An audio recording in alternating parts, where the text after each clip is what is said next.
All right, welcome back, everybody, to another edition of Dollar Bin Digging. This is the video and article that I do for comicbookinvest.com, where I talk about those little cheap treasures that you can find hidden in those dollar bin boxes, those cheap boxes, those back issue bins at your LCS, your flea markets, your yard sales, your used bookstores, wherever you buy your cheap comic books. These are those hidden little treasures you might still be able to pick out when you go out hunting.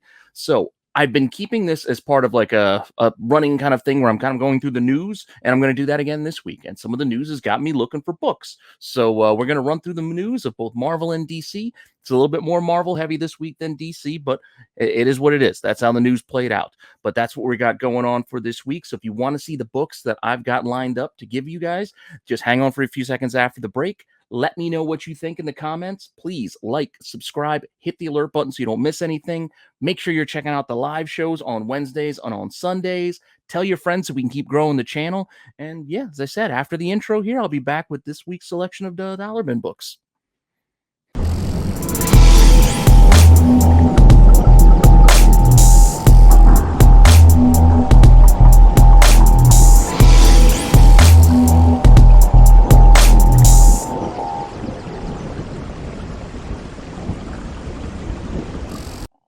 Okay, so as I mentioned there in the open, we are once again looking at those news items that are coming from both Marvel and DC. Just a little bit of rumors, a little bit of news, a little bit of speculation, some first appearances, and the like out of these, little news items that I'm picking up. First one being, I think it was like a couple of days ago, we got a little bit of announcement that it looks like Russell Crowe is going to be joining Aaron Taylor Johnson in this Kraven movie of some kind. Now, that already immediately leads you to believe, without any real full confirmations yet, that he's most likely going to be Kraven Sr., and Aaron Taylor Johnson is going to be one of his offspring, of which Kraven has a couple. So we're going to run through all of the options for you here. So just to mention it for informational purposes only, first Kraven is all the way back in Amazing Spider-Man 15. Obviously, you're not finding that in a cheap box or a dollar box. Again, this is just for informational purposes and just to kind of level set you what we're talking about here. But the first son, I think the oldest of the sons, or the first one to be announced in the Marvel Universe, came out in, I think, 94 was the first one. And that is the Grim Hunter, who's the first appearance of Vladimir Kravinoff, I think was the first son that they introduced in the Marvel Universe for Kraven. Because again, he's got three all half brothers apparently. But this Vladimir Kravinoff first appeared in Spider-Man number 47. Again, I believe this was in 1994. So this is the first appearance of this version. Is this who Aaron Taylor Johnson will be then? Possibly. I don't think we really know much yet. I don't think we know much of anything yet. So this is all speculation, which is why speculation is part of the introduction here at the beginning of this. But this is just kind of fun. How many times you flip through those Spider-Man back issues, and there aren't many for you to pull out of this run of Spider-Man. There really aren't. So there's a good chance you go flipping, you might be able to go find this issue 47 in your back issue box, in those dollar boxes, those cheap boxes at your shops, or again, wherever you do your digging. This is a book you can keep an eye out for. And who knows, it might be a cheap first appearance that you scoop up for $1 or $2, and it ends up being some big deal down the line once we get confirmation or whatever of who Aaron Taylor Johnson's going to be. So take a shot. This is just like a scratch off lottery ticket. Who knows what's going to happen? But as we see what this book actually does now, it's like a $5 book. You can see recent sales. I think these were just all scooped up. As soon as that news dropped, I guess it was yesterday, that's when all these sales happened. So you can look at eBay and see all the cheap copies have been cleared out. So all these $5 sales of yesterday are from that. And even yesterday when I grabbed these images, the prices that were remaining were a little bit more. So the remaining copies after the clear out of yesterday following the news, they're more in the $10 to $15 kind of range. I'm not saying pay $10 to $15 for this book at all. I'm saying go dig for it for like cover price to $1. Like that's what I'm saying. You go find it in the cheap box, the back issue box for nothing. That's where you buy. Don't go buying at these market prices. At least that's my recommendation. Take it for whatever it's worth to you. But that's son number one.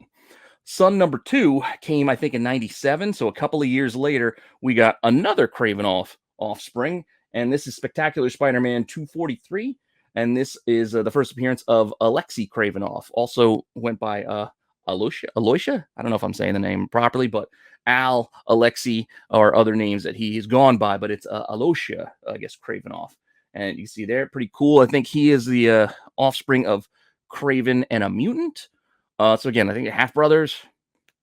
I don't know. It's a kind of a convoluted backstory when you get into the Kravenoff family. You got all those Grim Hunt storylines and the Amazing Spider-Man titles that are also picking up some interest. But this again is an oddball, spectacular Spider-Man issue. These are a lot of those Spider-Man books that you will find packed in those cheap boxes because a lot of them are just not worth much of anything at all. They're just back issue run filler. And so keep an eye out when you go digging. Maybe you can find this one, this issue 243. Again, looks like February 97. Looks like the cover date on it. Again, another book that started getting cleared out of all the cheap copies yesterday once the news hit. And you can see the $2.99 sales, even $13 it was selling for yesterday. People are just scooping up, I guess, whatever they could find when news hits. Just so reactionary, this market and this hobby. And then the remaining copies that were left over after all those pickups, it's still, you can see it, $3, granted with $20 shipping from the Netherlands. And then there was a lot that had 3 issues in it that was $20.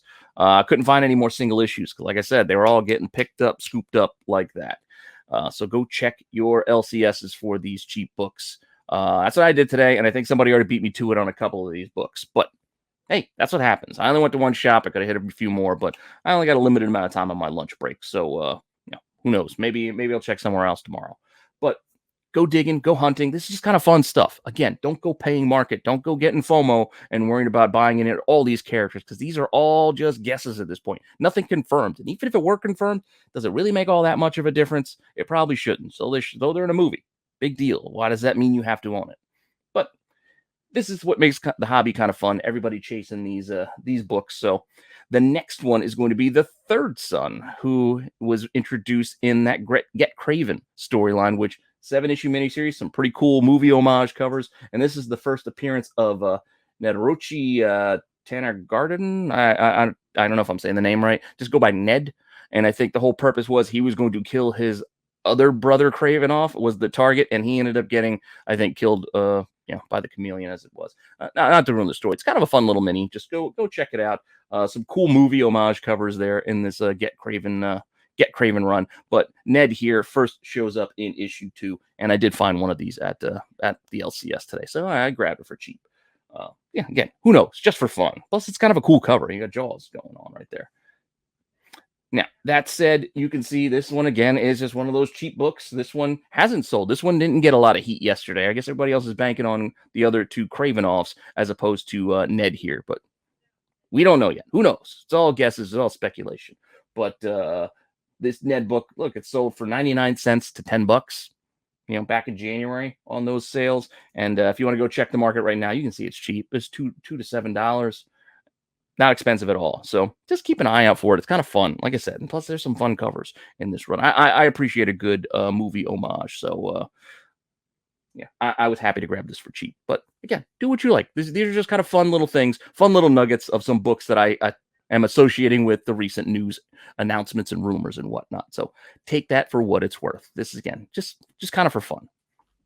Next up, we will shift over to our one DC item for this week. And this is, again, a little announcement for Titans. Titans Season 4. I kind of like this show. I mean, it's been a little hit and miss at times. It got a little wonky, but it felt a little forced with some of the, the harsher dialogue for the more adult nature of this Titan show on HBO Max. But ultimately, it's still kind of a fun superhero show. Much more entertaining to me personally than what the CW shows have kind of gotten the last few years. I just get kind of tired after a while. Everything just kind of wears out its welcome as far as it goes with my free time spending. So with this, apparently, we are going to get Lex Luthor showing up in Titan Season 4.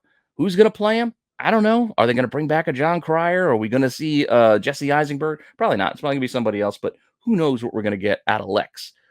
Now, obviously, just for informational purposes, Lex Luthor first appeared all the way back, in Superman #4. I'm not saying you're going to find that in the cheap box. I shouldn't have to say it, but I'm saying it anyway. Again, just for informational purposes. But the book that I kind of think is kind of fun to go hunt for to tie in with Titans and tie in with Lex Luthor is the point of while they're probably going to have him on there is that, but way back in the Teen Titans, I think is what, volume 3, they retconned everything where Connor was basically cloned over the DNA of Lex and Superman. And yeah, that's his human and Kryptonian merged together is how we got Connor Kent. And I think that is what we were going for in most like stories now going forward. Like since that's miniseries, or not since that miniseries, since that series, that's kind of been the story for Superboy for the most part, or at least that Superboy, Connor Kent. So this is Teen Titans #1. Yes, this book is already not pricey, but it's a #1, and it's a book that can sell a lot of times for like $10. So it's not going to be an easy find in a dollar box. I'm not saying it will. I just kind of throwing it out there because it's an option, because you might find it there because there's more than one cover for this. This is the cover A, which I think a lot of people forget about because everybody prefers and goes for that cover B, which is the Michael Turner. Again, I'm a big Turner fan, and this is the one I went for as well because I like Turner. But don't forget that cover A. It could be tucked away in a box. And also, there's a second print and a third print, which I think has the same cover. I don't think they even change it at all, but the barcode, you will see the difference down in the bottom with the barcode, which I've explained on multiple times in these shows. Check the barcode. The last number there is the print number. So it's usually issue number, variant cover, and then print run, print number, like third print. So the third print will have a 3 there, whereas there's even one more. There's a fourth print for this cover, which is a sketch of that Turner cover, and any of these can be tucked away in a box. You never know. So go digging, keep looking for it. It's kind of fun. And as I said, you can see, I don't know if you can possibly see it, but I'll try to zoom in for you. Down here at the bottom, it's 00114.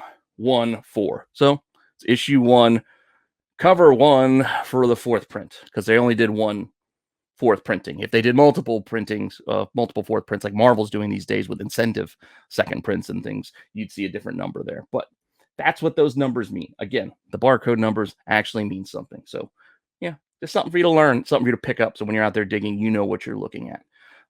That all said, inside, like I said, this is where you get the reveal that, hey, look, his DNA is Superman mixed with who?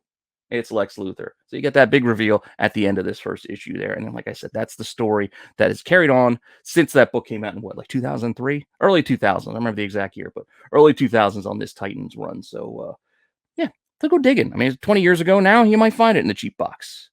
Wow, the book's 20 years old. Well, pretty close to it. Anyway, there's our Titans book. So what does this thing do?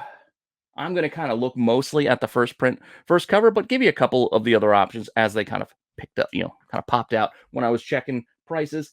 You can see $6. It's still pretty cheap. It's $8 for the Turner, and then best offer on 12 for that fourth print sketch cover, because later printings is kind of a niche collecting thing now. So some people are starting to pay a premium because, well, there's less copies. Well, yes, that might be true, but that doesn't mean in and of itself that you have to have it or it's worth more just because it's rarer. It's still not the first because it's a fourth printing. By its nature, it is not the first of anything. But we can argue and discuss that another time.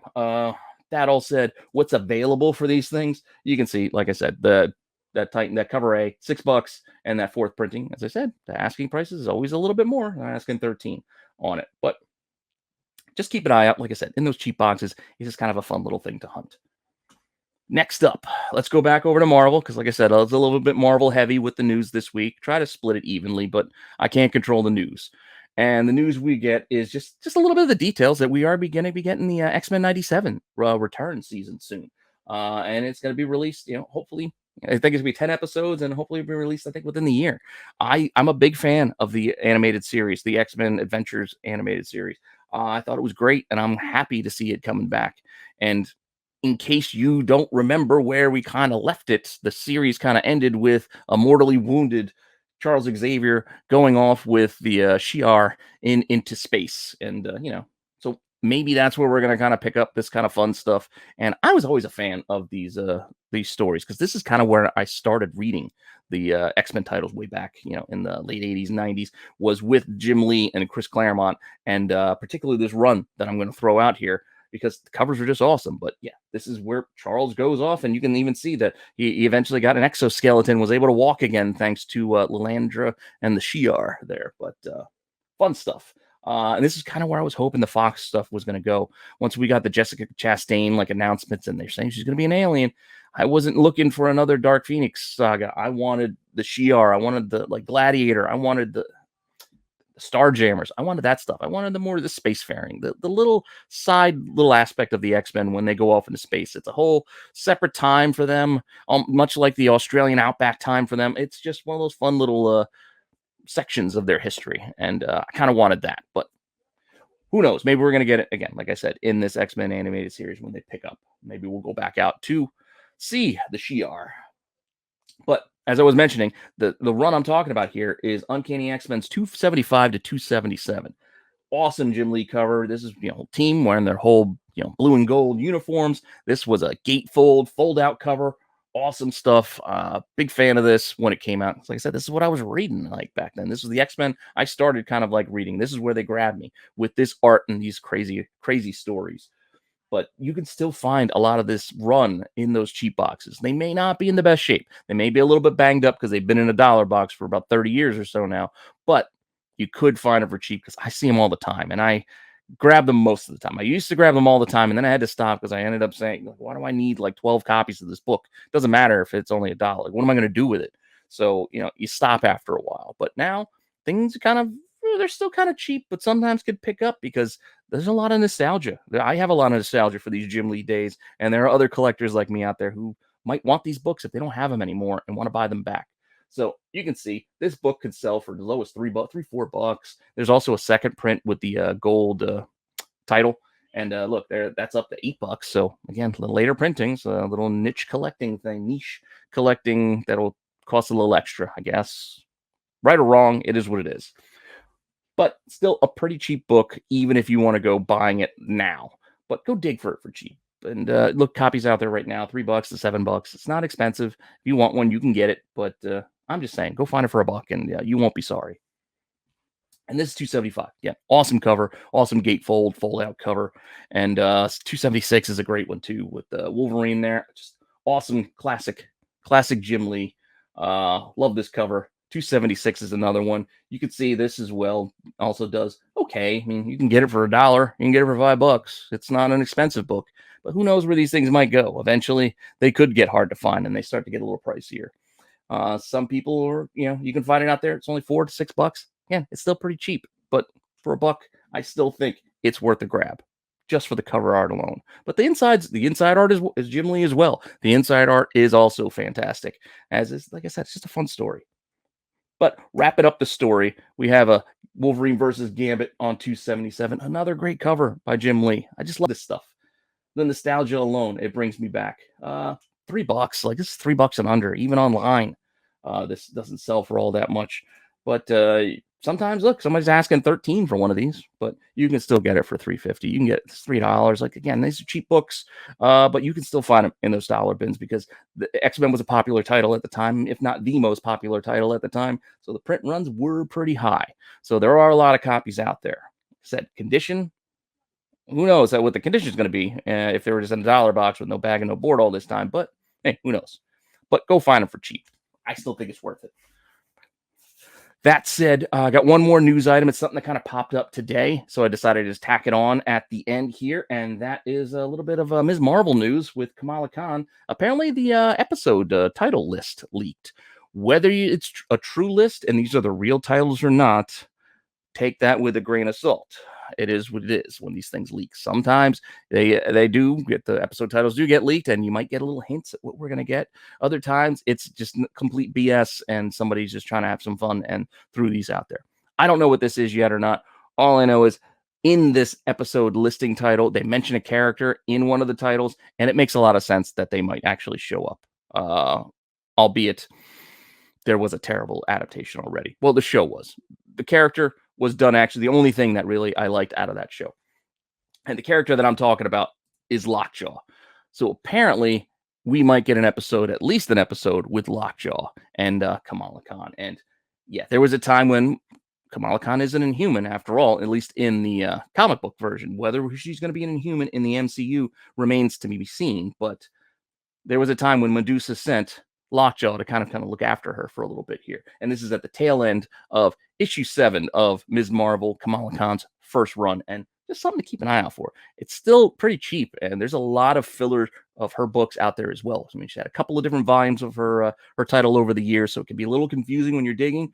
But this issue 7 with Wolverine there on the cover is the one that has that little splash page ending with Medusa setting Lockjaw off to go and find Kamala and be with her. Uh, no copies of this individually had sold. There's some lots of like a bunch of Ms. Marvel books that sold, but I don't want to do the lots because that's not really the bearing of what this book is doing. So no individual copies I could find in the last 3 months that I could show as far as the pricing goes. Weird. And if we go looking right now, yeah, $7 to $12. Not that expensive. It's not that cheap either. It is what it is. But if you find any of these like kind of mid-range numbers, those random numbers of the series, could be worth grabbing if it's cheap enough. But this is the reason why I think this is kind of interesting. Again, you get that splash page of Lockjaw actually going to be sent off to see her, but he's not actually with her yet. So maybe you don't want that issue. Maybe you want the next issue, issue 8, when the two of them actually are interacting. And look, it even has a good Lockjaw and Ms. Marvel cover to boot. So issue 8 might be the one you want instead. I don't know. Like I said, I'm not saying go spend a lot of money on these things. It's just fun little books to go find for cheap. That's what I like to do with this series. I just want to give you some cheap options of stuff you might get. Might find some first appearances, stuff that may never pan out, but it's just kind of fun things to go dig. It's kind of like a scavenger hunt game I'm giving you. Go find this stuff. So issue 8, as you can tell by the cover, you get you get her and Lockjaw in there throughout it. So will we get that on the show? I don't know. Maybe, maybe not. Who knows if the MCU is going to touch on the Inhumans? Again, that Inhuman show was not great. It was not good at all. But Lockjaw actually wasn't bad. The CGI Lockjaw wasn't bad, all things considered, for a TV show. But you can see here, even $3. One sold February 3rd. This is not an expensive book. It's not an expensive, but not to say that it should be. I'm just saying it's already cheap, but go find it for cheap. And if you go look it online, it's $5. Plenty of copies for like $5. Again, not an expensive thing. It's just a fun little tidbit, a little book you can find. Maybe it happens. Who knows? Lockjaw could be like the next big thing. Everybody might love Lockjaw, and they're going to start go looking for Lockjaw books. And Lockjaw and the Pet Avengers and all those series will heat up because he's the new Baby Groot. He's the new Baby Yoda. He's the new Grogu. Who knows? Who knows what's going to capture the minds of the masses when these shows kind of drop and hit. So I don't know. Just fun little stuff that I picked out of the news. Hopefully you enjoyed that, as well as all the other stuff here on the channel. Thanks for stopping by and checking in. I appreciate you checking out the article over on the website on comicbookinvest.com. I appreciate you checking out my videos here on Rennavision. Check out the other stuff I got going with the Chasing Ghosts and the live shows, as I said, on Wednesdays and Sundays. And let me know what you think. Make suggestions. Let me know what kind of other shows you might want to see, what things you might want me to bring back, what you might want me to do more of. I'm open to suggestions. Correct me if you think I'm wrong. I made a few mistakes last week. Last week's Dollar Bin Digging was rough because I made a few mistakes on some of the first appearances. But I will be the first to admit when I'm wrong, and I will do my best to correct it right away to get that information out to you properly. Because I don't want to be one spreading bad info. So I have no ego when it comes to that. Everybody makes mistakes. So if you see a mistake, call it out. Let me know. I will give you the credit for letting me know. And I'll correct it as soon as possible. That all said, that's all I got for you this week. Hopefully you like that. Keep telling your friends so we can keep growing the channel, and I will be back soon with some more content.